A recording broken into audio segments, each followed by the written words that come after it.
Right on. Let's do it. Yeah. It's been a little bit since we've talked about business stuff. Yeah. You know, we talked about the tactical games last week and talked about business in that, but we haven't really talked about, I don't know. It's all the same, I guess. So maybe we have, but Yeah. we've been kind of out of our normal subject a little bit. Episode has a lot of listens. So, Oh, really? yeah, the stats on it. Cool. It's pretty cool. I don't know if it was the title or, I mean, clickbait, like we talked about. Yeah. I It's wonder. not clickbait, but Well, that one had a lot of listens, and then you showed me that the Navy SEAL ones had more than the normal listens. So I wonder if kind of the title, the stuff in the title, maybe or something. I don't know.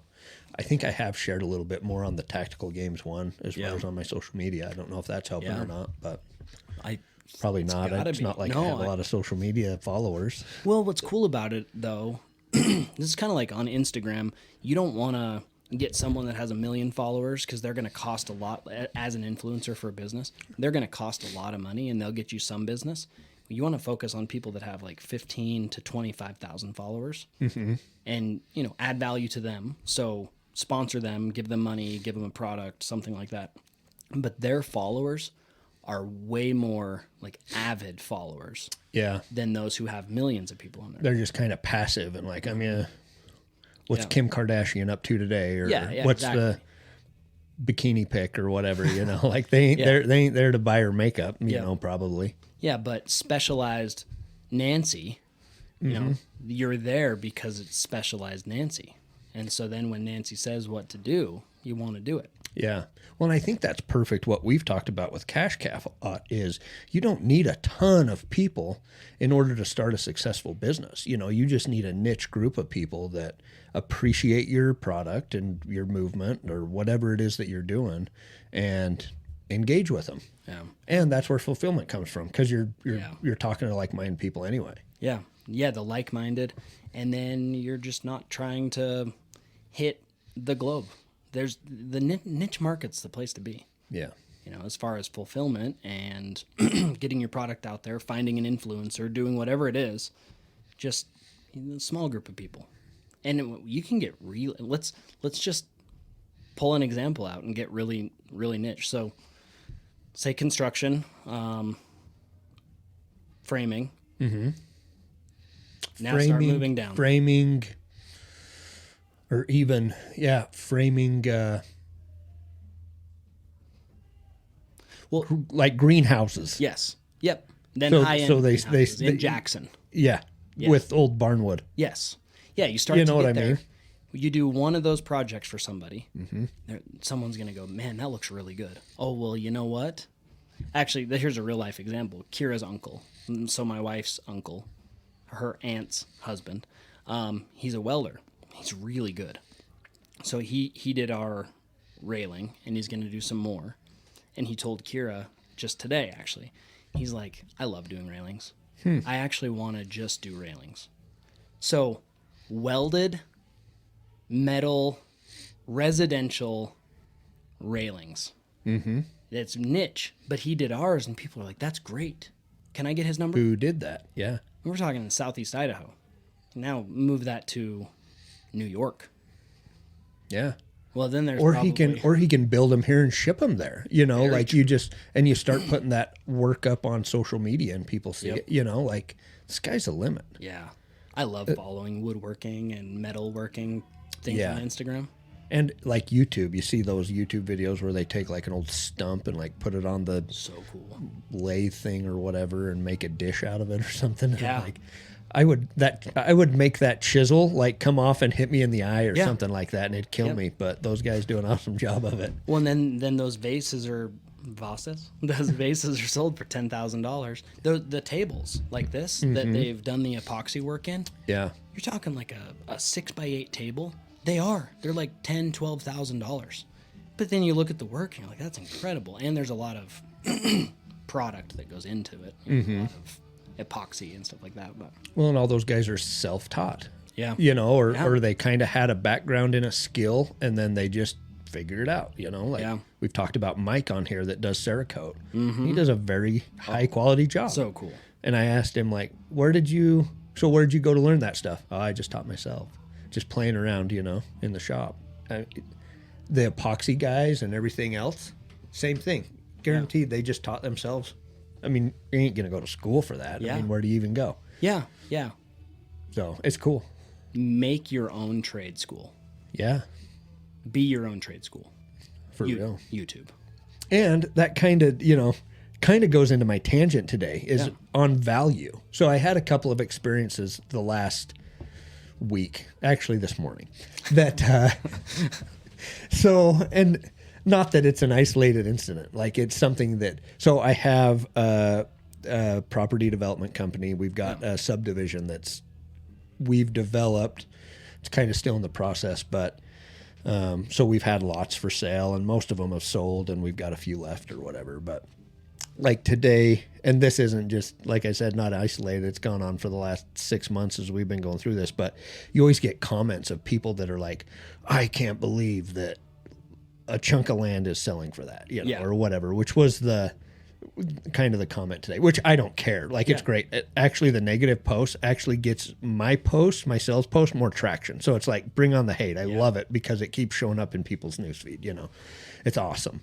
But just responding to some of those people, trying to educate them, So like I broke it out and I'm like, okay, like I didn't say this, but number one, obviously from your post and your attitude in your post, looking at something as just a chunk of land, you're not looking at the value of that. Like, is the Eiffel Tower just on a chunk of land? No, it's not on a chunk of land. So, I mean, I think it's a good lesson. Look further than the initial reaction, don't just look at the price of something and go, oh, well, that's ridiculous. Yeah. No, what's the value of that thing? Yep. When you look at a piece of property, what is, and I mean, this is just an example. You could do this with anything, but okay, like there's value in the asphalt that went into that. Yeah. There's value in the utilities being run to the lots. There's value in, a road maybe that's maintained by the city or the county. There's different things that add value to that make it more than just a chunk of land. Yeah. And all the organization that went into putting those things in. Yeah. Like even time. Yeah, time and yeah, for sure. And then also there's other ways that we can look at value too of, okay, well, it's right next to a brand new school or going to be a brand new school, or it's right next to, or it's in a town where Amazon's building a big distribution center maybe or something, like I think a lot of times we look at the price of something and we just nonchalantly brush it off or whatever. Yes. When really successful people are determining the value of something and then they look at the price second. Sure. What's the value of that piece of property? Oh, the value's $500,000. Okay. You have to do research and stuff to figure that out. But okay, say that piece of property you estimate is worth $500,000. It's selling for $300,000. I'd buy that all day long. Yeah. And so, whereas I think people sometimes too go the other direction and they think, oh, well, the cheapest thing is the best deal. Yeah. And it's not, because it's right next to maybe the sewer plant or something, and there's a reason why it's that cost. Yeah. So anyway, no, it was just I just was thinking about value a lot this morning. Yeah. Well, you talk about all of that. It's easy on both sides. So if you've never been in that world, and so you haven't had anything to develop or look at, or maybe you've never even looked at a piece of property to buy. Mm-hmm. Someone gets on there and they go, well, there was a 2-acre piece of property for $40,000 back in the day. Yeah. And so now it's $200,000. That's nuts. Well, but they're not thinking about all the stuff that you just said, all of the organization and time and everything that went into it. Also, just, we shouldn't be that person on the internet. Like, just be a good person.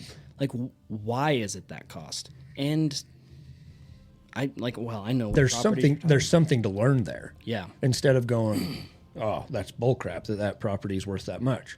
Why is that property worth that much? Yeah. Maybe I can find something else and I can go and add value to it and make it that much worth that much too. Yeah. You know, or something. I don't know. No, you're totally right. We're just privately selling that, which is about the same acres as your subdivision. Yeah. But your subdivision has so much involved, like, you know, all of the amenities that you get that people will have to do on that piece that we're selling. So we kind of keep dropping the price, like, lower and lower, and you guys are holding steady. And I'm like, good job. Like, that's exactly what you should do because the value's there. Well, but it's interesting too, though, because there's different values. Like, it's not a one, you know, it's just not a one size fits all. Like, you know, here's two maybe similar properties, but yours has a lot more isolation, you know, in an area that's really cool up on a hill and stuff like that. And so, you know, like, it is kind of hard to determine value because what one person might deem as valuable, another person doesn't. Very true. You know, and back and forth. So it's kind of a moving target in a way that, I mean, how do you ever figure out value? But there is ways. Yeah. And I think just being in learning that is important. I think. Then what you're saying, price and value are not the same thing. No, not at all. I think value, and we get so hung up on price. Mm-hmm. Like, even look at stocks, like, you know, like, or people think, like your example of, oh, well, property was $40,000 for 2 acres 5 years ago. It's very expensive right now, which, I mean, obviously in property, like, everything's expensive right now. But show me something that's gone down in that amount of time. For sure. You know, like, does that mean that Coca-Cola, since it was $5 at one point in time and now it's, I don't even know what it is, $50 or something like that maybe, that you're never going to buy it until it gets back to the $5 price? Like, that's ridiculous. Yeah. It's never going to, you know, it might get there, but most likely it's not going to get there. Yeah, I think in our monetary system and the printing of money rampantly, we won't get there. Yeah, and that's the key, is we have a system that is dependent upon price inflation of everything. Well, and if we go off of historical data, just historical, it's not going down in value.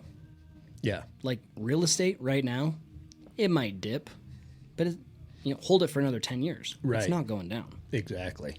Yeah, time horizon's huge. Yeah. Like, even with crypto right now. Like, I've got some crypto that I'm like, shoot. Yeah. That's a bummer. And I'm not big, you know, like, I don't know that much about it. I bought it because everybody's, you know, it's kind of a bandwagon thing. That's what I did. But I'm like, shoot. But then I'm like, well, wait 5 years. If you would have bought, so the last rally in crypto, what was the high like before this $60,000 one, like 25,000? Yeah, usually every 4 years is about triple of what it was 4 years previous. So say you bought it at the 25,000 or whatever it was at the beginning of last time, and it dips down to like 5. Mm-hmm. But you held it onto it for another 2 years and it hit 60. That's like a 4 or 5 year gap. You still look like a genius. Yep. You know, and I know cryptos may be the exception, but even housing, like, say you bought it 2008, you weren't over leveraged, so you could still make your payments and everything, and it goes down and it dips. Now you're sitting just fine. It is crazy. You know, so I mean, I think you're right. I think the time horizon too, if you can hold something for 10 years versus trying to flip it in a year. Yeah. There's not very much. It's easy to win in buying assets, you know. It is. Just hold them, and they're going to go up. Kira, yesterday. So we're remodeling our house, and it's costing way more than we had originally thought. Like, pretty much crazy, right? Pretty much double. Yeah. Like, by the time we put it all together, and we had some money set aside, and we're gonna, surpass that. And so I was like, hey, we're gonna have to sell some crypto. And she's so cute. She's like, well, I don't have any other that I can, because she already sold some. She's like, I don't have any other because I'm not in profit on them. I was like, that's awesome. Yeah. Because her thought is, I'm not going to take a loss. Yeah. Because if I wait 6 months, a year, it's going to be well within profit. Yeah. And I just loved it. I was like, that's cool, because it's a great mentality with assets. Absolutely. Just wait. Yep. Yeah, patience. Like, we get so caught up in back to price, or whatever. Like, it's an emotional kind of roller coaster, up and down, and like, it's just interesting how we want that immediate gratification. Yeah. But if you can put that off and sit for 10 years, you know, like look at Warren Buffett. Like, he didn't do anything that fancy or special. I mean, obviously he's a smart guy, and there was some things that he, over the years, ways that he bought stock and everything else. But he just kept buying stock. Yeah. Like, I watched his documentary, and the same, like, that's kind of what he says. Like, in the beginning, he's like, I just kept buying, and it went lower. And, like, they were even trying to kind of force him out when he was buying, I think, Berkshire, when he was first trying to buy it. And so they kept dropping and dropping and dropping, and he's like, I just kept buying, you know?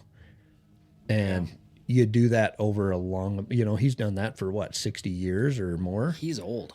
So Isn't he like 90 now? I And he started investing when he was like 20. It's like 70 years. I don't know. I have no idea. But it's a huge amount of time that he's accumulated and reinvested and everything. And Yeah. Well, you mentioned Coke and you mentioned the price. And so then Warren Buffett pops in my head. yeah. I don't know the exact prices, but if it did go from 5 to 50, that's a 10x, which is great. But it's not billionaire great. In my mind, you're like, okay, well, that means to have $1 billion, I would have had to have 100 million. But because it has dipped and gained and dipped and gained, and he's bought the dips, and then they've taken profits and reinvested in dividends and all this different stuff. Yeah. And he won't even touch, well, I think he does now, but for a while, he wouldn't even touch tech stocks. He's like, no. Coca-Cola is good. It's solid. Yeah. He became a multi-billionaire off of the safe stocks. So it's pretty cool. Consistency. Yeah.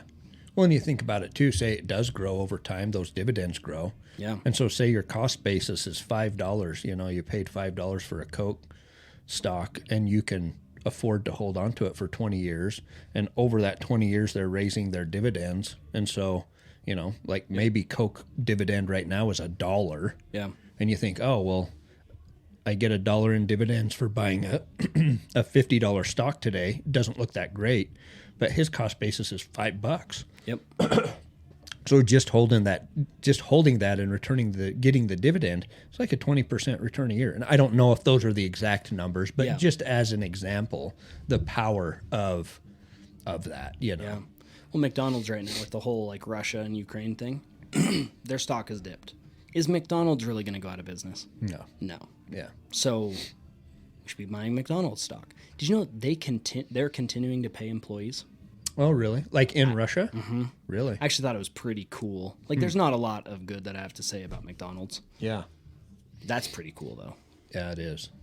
Yeah, how easy and how easily could they do it to just pull out of the company or the like, country altogether? Sorry, and be guys. Like, sorry, we're out. Yeah, go find a job somewhere. But instead, they're continuing to pay them.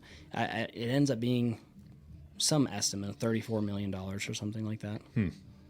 So it's not huge for them. For them, it's not huge. But yeah. it is cool. But for each individual who's like, I don't know where to find work in Russia right now, who's working at McDonald's, and Yeah. it's pretty cool. Well, and I think there's been a lot of negativity around. There is some big corporations that obviously don't have people's best interest in mind. Yeah.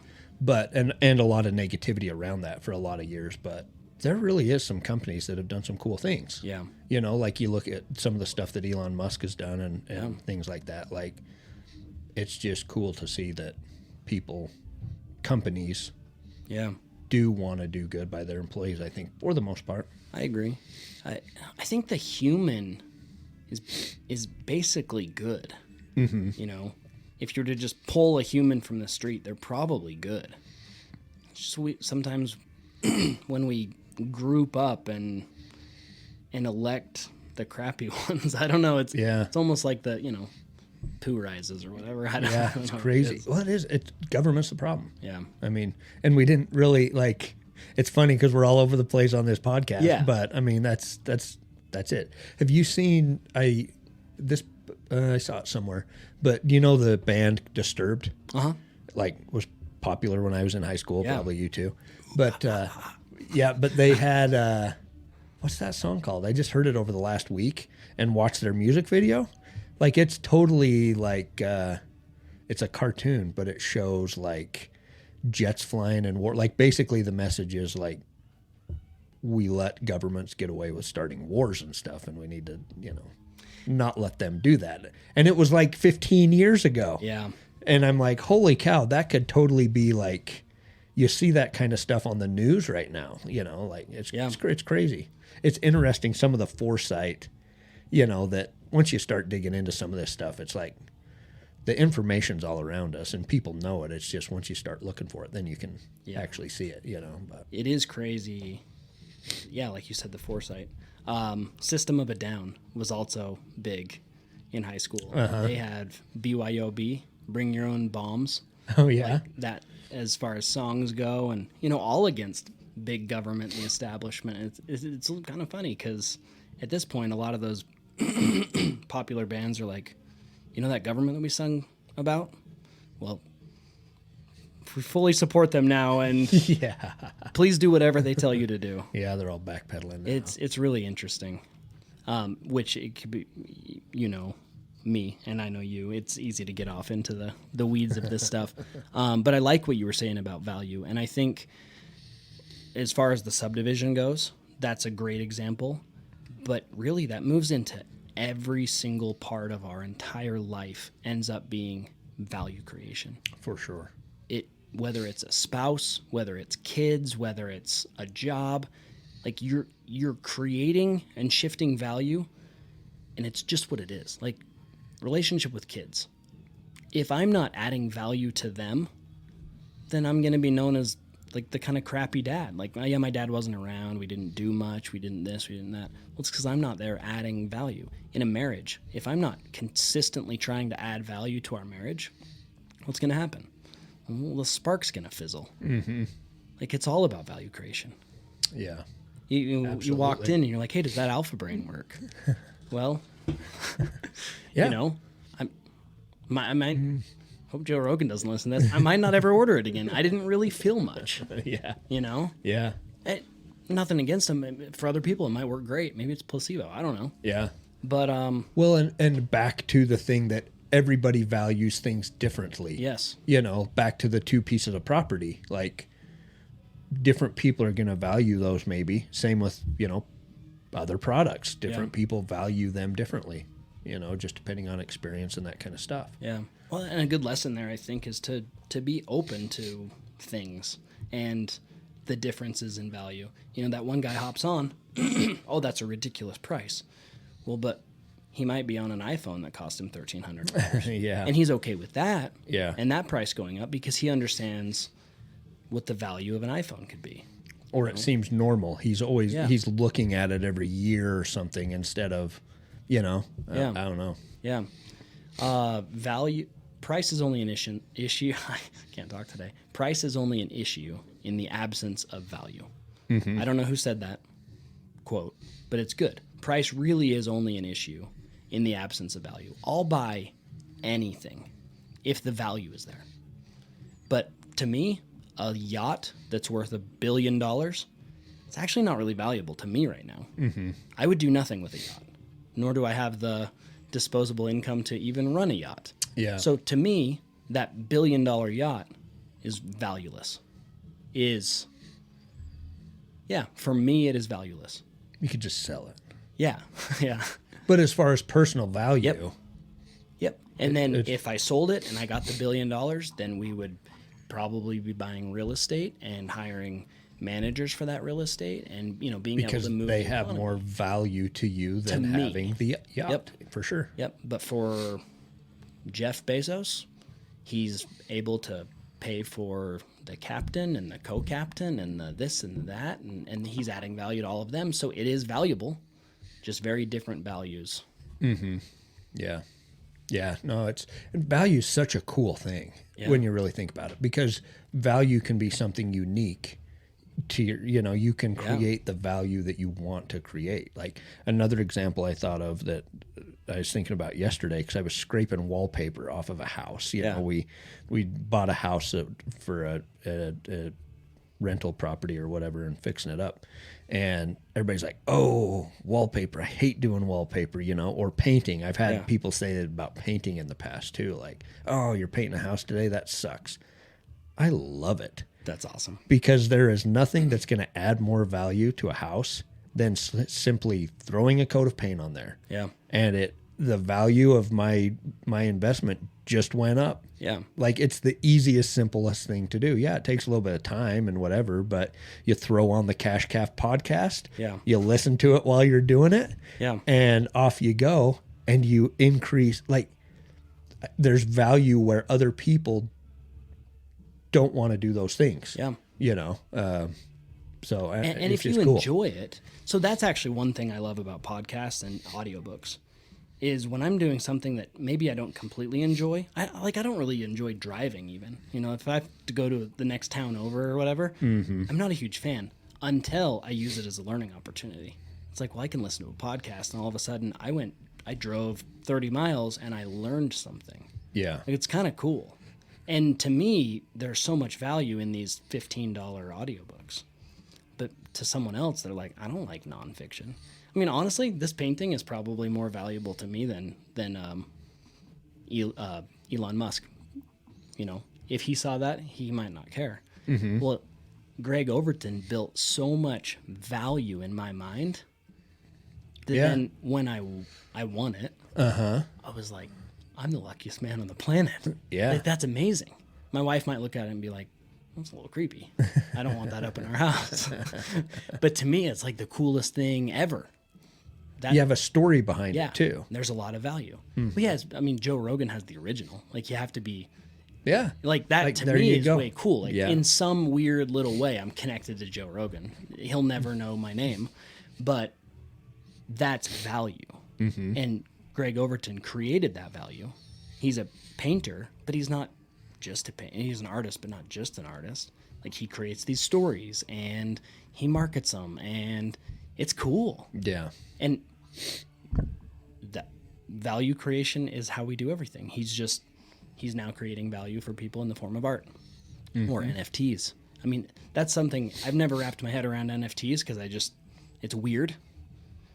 But once you start to look at it in that regard, you're like, oh, NFTs are actually, it's pretty sweet. Someone's taken an idea and they've moved it, and they've taken it from a physical reality and put it into this digital reality. And that Miriam that has the face art, she adds value to people in free TikTok videos. Yeah. It's just cool. It is cool. Like, value is where it's at. And it's interesting, even in a lot of personal development books, there's not a lot of time taken on value creation or what, I mean, we don't focus on the value of things very much. Yeah.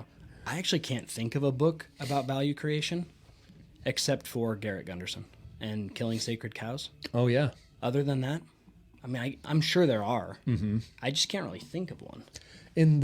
So some of the Napoleon Hill stuff, they talk about like, which is what we've talked about, and that's probably where we got it from. But it's talks about creating something, and when you get paid, it's a greater or equal value. You know what I mean? Like, creating. I even have a note about it on my phone. I don't know what that is. It's one of the principles in the How to Own Your Own Mind book that I really like. Oh, yeah. I would bring it up right here if I can find it. But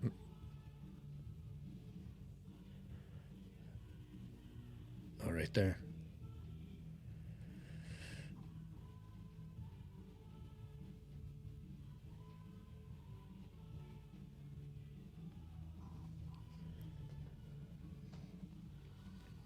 Should play some music in the background. Oh, wrong one. That's the perfect one because I'm taking so long finding this.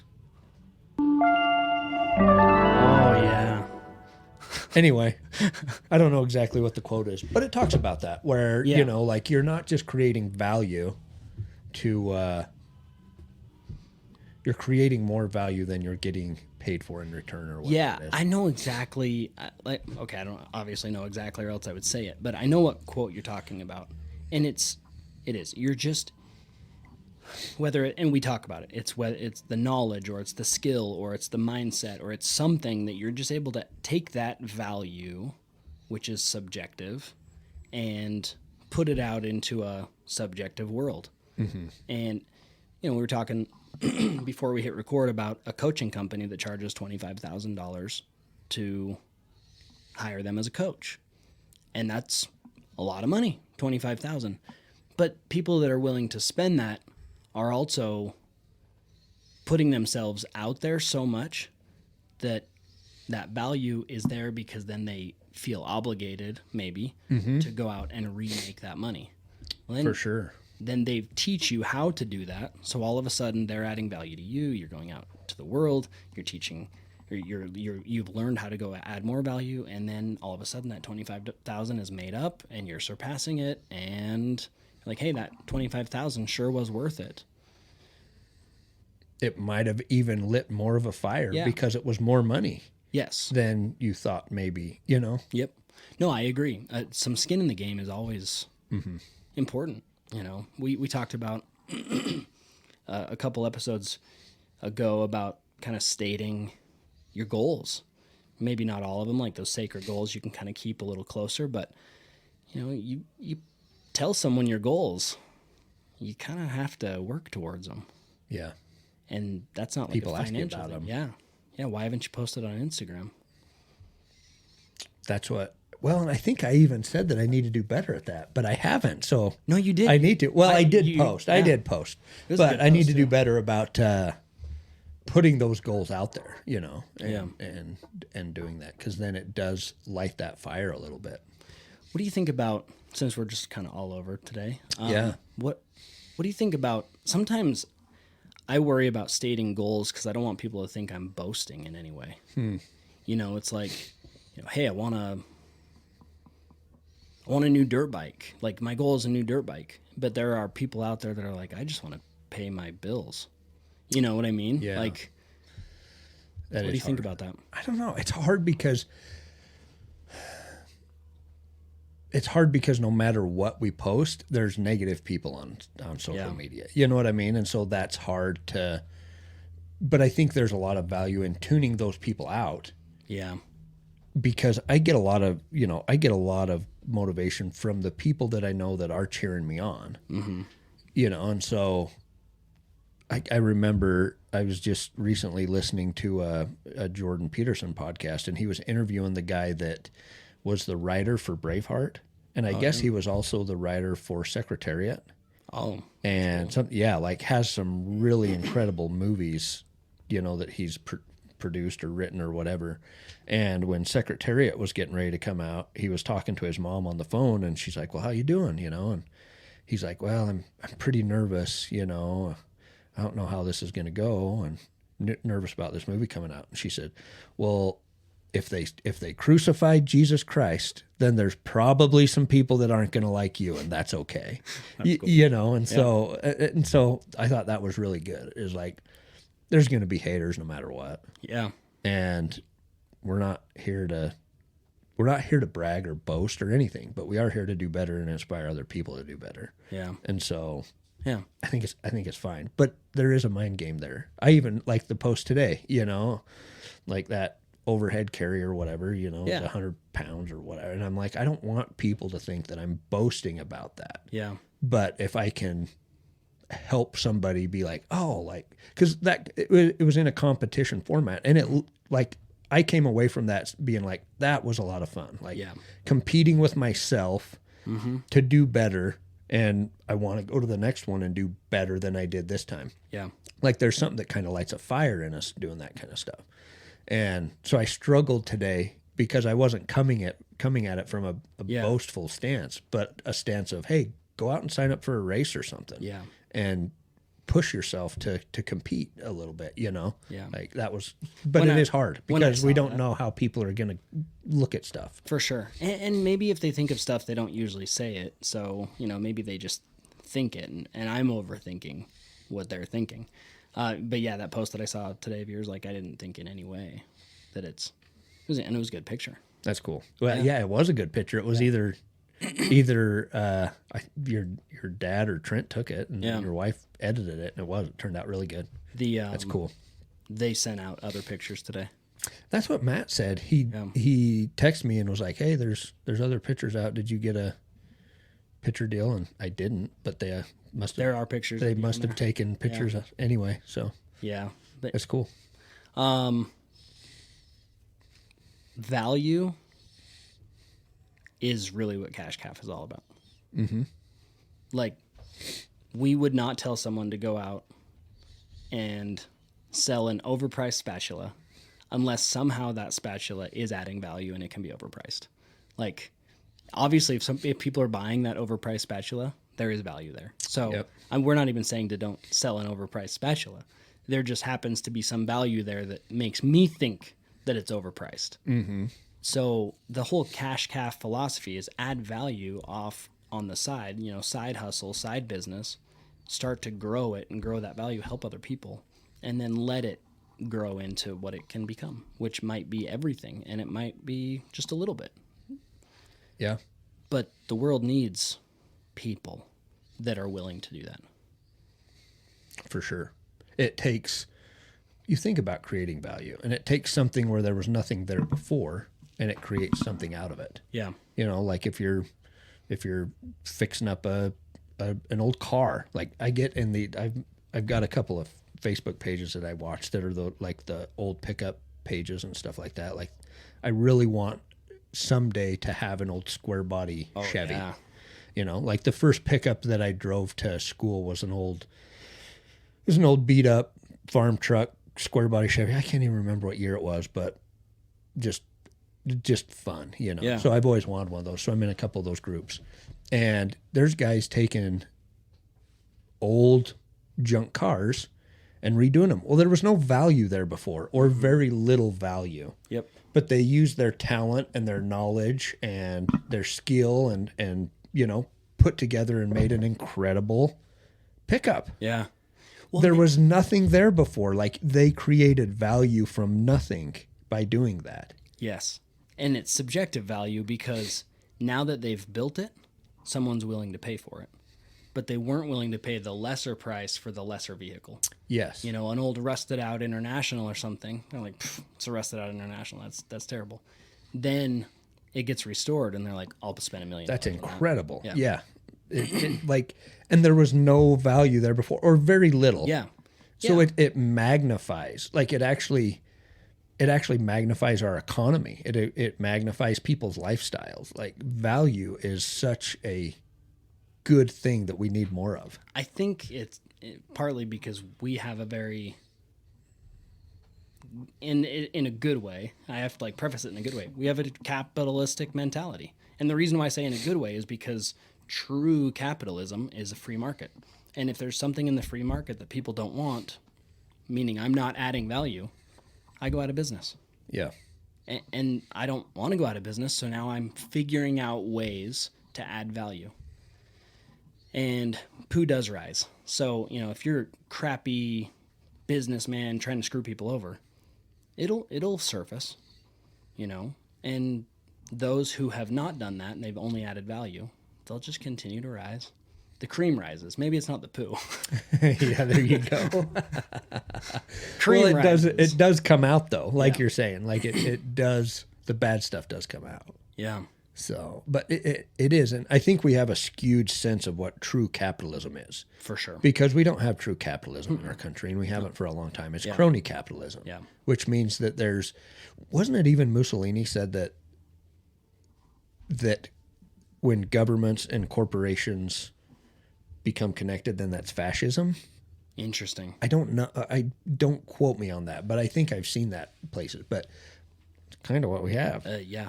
It's not a true capitalistic freedom and agency and liberty type of society. Yeah. I mean, we still do in a small way, but I think a lot of people look at capitalism the way that we have it on a huge grand scale right now, and it's just not. Yeah. It's just not what it is. Equating that to success, I don't see big corporations as big successes.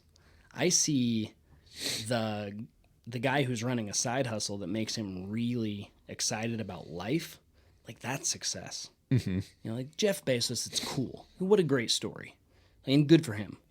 Starting this little online bookstore that no one believed in and thought that's kind of dumb because there's real bookstores and all, and then turns it into this multi-billion-dollar, almost trillion-dollar empire, which might be embedded with the government. You know, that's just not, that's not a successful life that I would want to lead. I want to lead waking up and being happy every day and spending time with my family, and like that's success to me. I guess success is also relative. Today is the subjective podcast, on subjective value and subjective success. Yeah. Yeah. And it's cool too that you don't have to be a Jeff Bezos to have a great lifestyle and everything else in our country. Yeah. You know, we still, I was talking yesterday to somebody about this, where they were talking about, they had seen this article where a Russian family had moved out of Russia and into the United States because of this whole Ukraine thing, you know. Yeah. And which you think about that, as many problems as we have in our country and society at the moment, we still have it pretty dang good. And it shows the resilience and the power of freedom and liberty that we still have the lifestyle that we have, and that it's lasted this long. Like, it's incredible. And we still have people that are coming here because of it. Yeah, I can't even imagine having to move because of how bad the government War or something. Yeah, war. Or you know, something it's like crazy. that. Yeah, well, maybe we take that for granted here, but I don't think there will ever be a war fought on the ground that we're on right now in this area. I hope not. But that's because I take it for granted. Like, if it does happen, oh man, that's just sad. It's crazy, but that's what happens to other people all the time, and they have to move. And yeah, we're pretty blessed. Yeah, for sure. But, and maybe I'll get slammed for this, but what an opportunity for them also to get to come here during this time, which with like this entrepreneurial revolution that's going on that we've talked about before. What a great time to move from Russia to the United States. Yeah. So, you know, I can't speak in that stuff. I feel so bad for anyone who's involved in any of that, whether you're a soldier there, a family, or whatever it is. And we have friends that lived in Ukraine for a little while. So Trish, she lived there for a couple of years, and she's people that she knows that are very, very affected by this. Yeah. And it sucks. Yeah, it's crazy. Yeah. It's crazy. But what value do governments add? well, I think that, you know, if we go back to, there is value there, and they were instituted to add value to the people. That's their sole purpose. And the value is, you know, if we go back to, and maybe people are going to be like, oh, they're just a bunch of constitutionalists, whatever.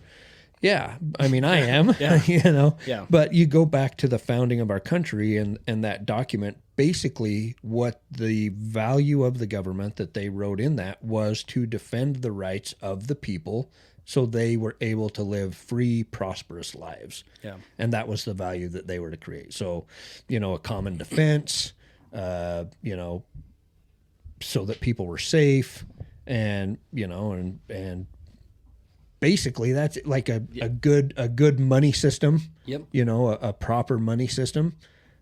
And that's about it. Yeah. Like, other than that, it's like, go out and figure it out on your own. Yep. And that's what's made our country great, is people going out and figuring it out on their own, you know, and we've kind of slipped from that a little bit, but so there is value there. I mean, I'm not hating on government completely. No. Yeah, I totally agree. And for anyone who wants to get into politics, like, let the people be your driver for that value.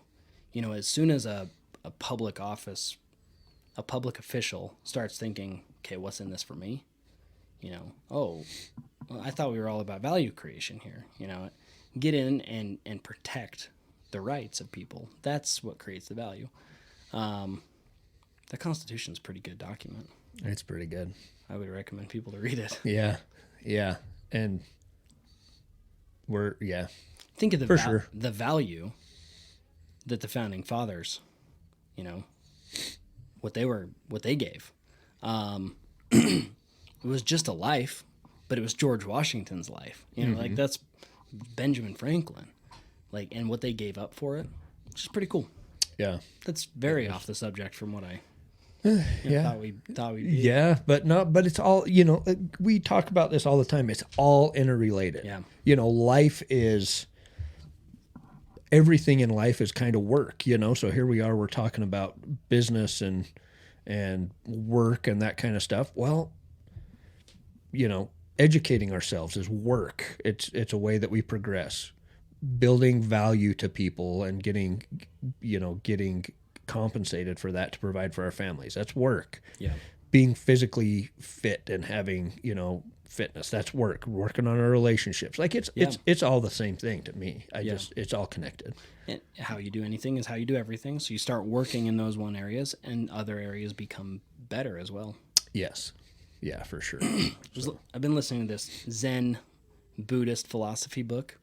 He talks a lot about attachment to our goals, which I thought was kind of interesting. Zen would say set goals and then let the outcome go, which is kind of interesting. Maybe a little far away from value, but we look at it and we go, okay, well, this is my goal. Maybe it's to lose 20 pounds of body fat.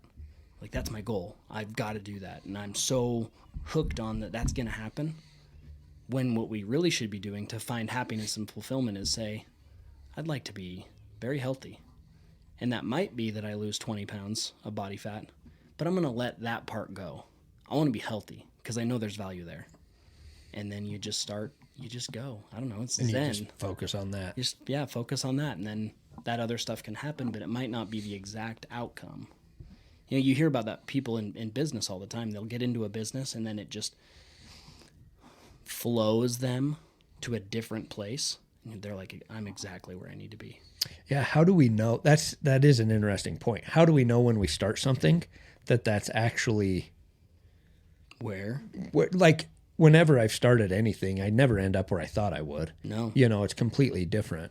And so I think that is important to take that kind of view of like, well, I'm going to go in this direction, but I'm not going to focus necessarily on one exact point. But it's hard because there's people too that are like, be very specific with your goals and the steps to get there. I don't know. Yeah. No, I think that's okay. But looking at the outcome, let's just throw something out and say, I want to have $1 million in said bank account by October 31st, 2024. And I state that. I'm so happy and grateful that I have this and that. And you let it go. And come 2024, you have $2 million worth of real estate. And you look at it and you're like, dang it, I didn't reach my goal. Well, you're actually in a way better place than holding cash in a bank. So I think it's important to set the goals, set even the benchmarks or the guideposts. Be like, hey, I've got to get here and I've got to get here. But also, too, know that the journey is never over. So you probably will have $1 million in that bank account at some point if you're building real estate over here and over there. But it's okay that it's not exactly how you wanted it. Mm-hmm. No, that's a good point. Yeah, it's interesting. We get so focused and caught up on some things. I have, because I'm very much that way. My wife is more like, oh, it'll all work out. Like, just let it go. And I'm like, no, like I have to, like I get very, I don't know what the word is, impatient, I guess, or whatever. It's like, well, I got to get this done right now. Yeah. And she's always just like, nah, it'll work out. And it always does. Like, she's so smart. She's always, she's like, nah, it'll be okay. Don't worry about it. And it'll just happen the way it's supposed to. Like, she has so much faith. Yeah. And I don't. Oh, faith. Yeah. That's a good one. Yeah. Talked about that a little bit. Yeah. But it is that way. Like, we always look back on something. And you do have to have things that you're working towards, I feel like. Because otherwise, like, you're just going to sit on the couch all day maybe or something. I don't know, which would drive me nuts. But then you get to a point and you look back and you're like, that worked out better than I ever thought that it would work out.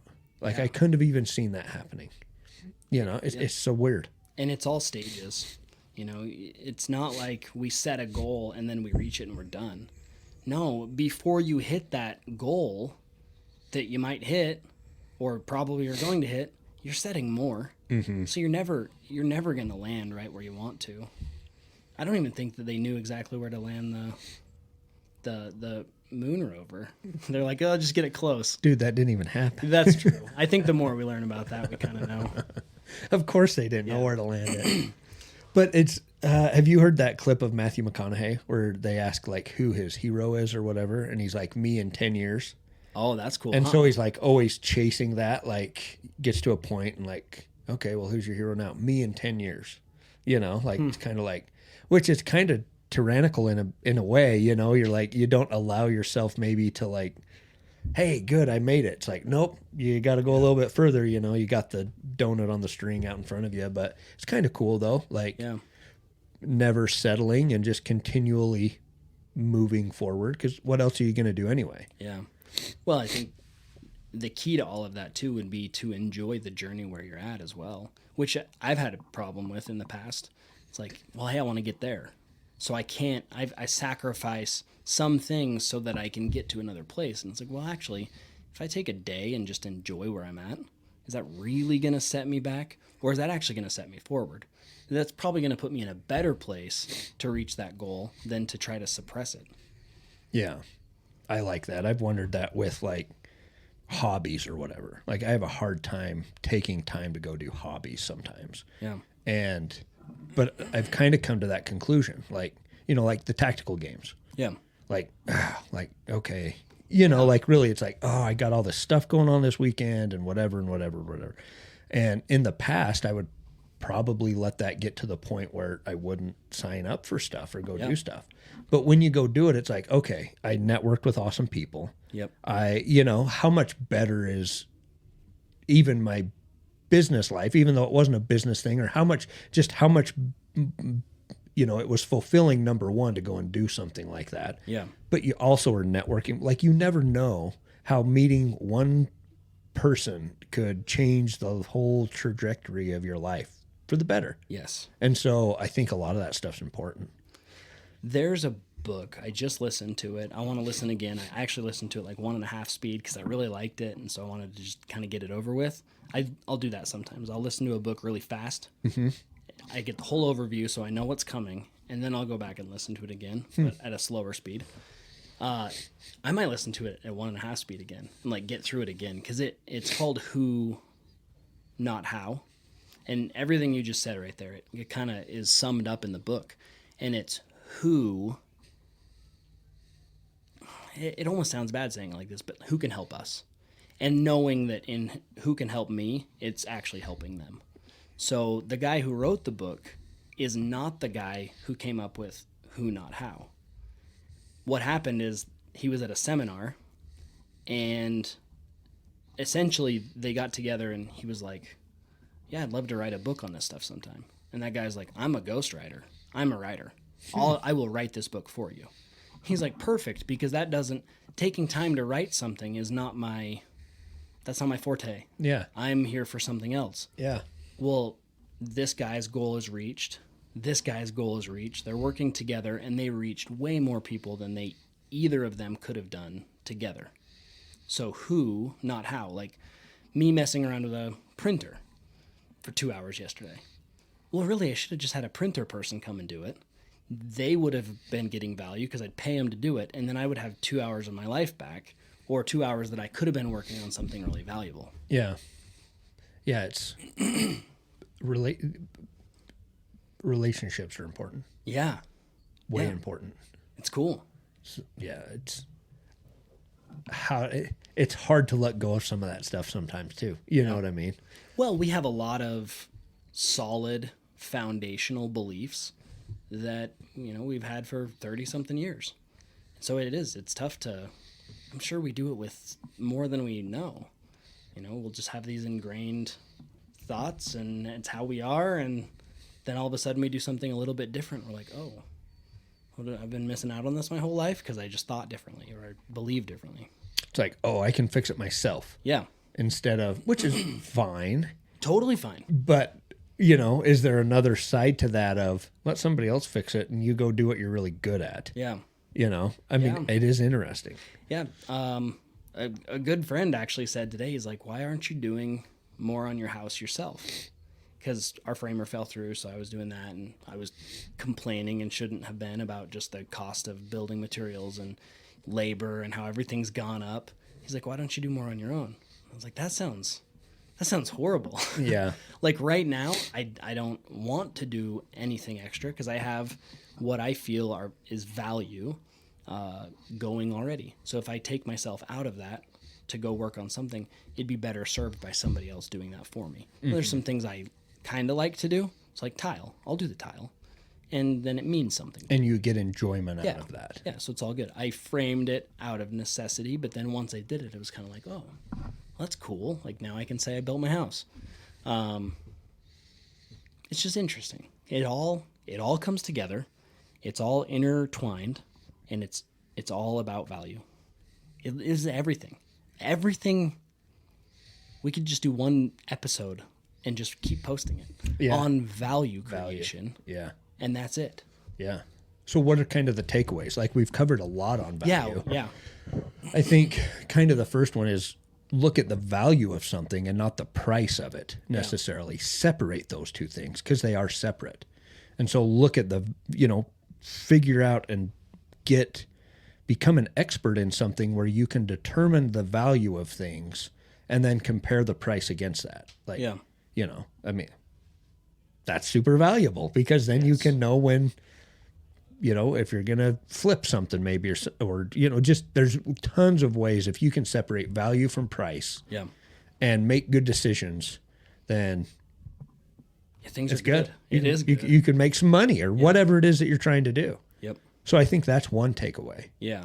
Well, along with that, I think knowing that every single person out there has some unique ability that does add value to others. So you could take an ex-drug addict.